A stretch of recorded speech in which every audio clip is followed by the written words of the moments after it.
Pakistan traders and manufacturers alliance کی supreme council اور مختلف تاجر تنظیموں کے عہدیداروں کا دھرمپورہ بازار کا دورہ۔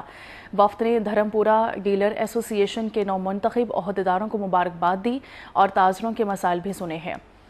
پیٹما کے صدر وقار علی، چیئرمین نبیل محمود، سینئر وائس چیئرمین راجہ عمران، سیکریٹری جنرل احمد بخاری اور فائنانس سیکریٹری عبداللہ چودھری، انجمن تحفظ تاجران ہربنسپورہ کے صدر میاں جاوید عاصم، انجمن تاجران دھرمپورہ کے صدر عباس گجر اور general secretary Muhammad Imran, D H A dealer association سے ہمایوں خان نے سمیت دیگر نے بھی دھرمپورہ بازار کا دورہ کیا ہے۔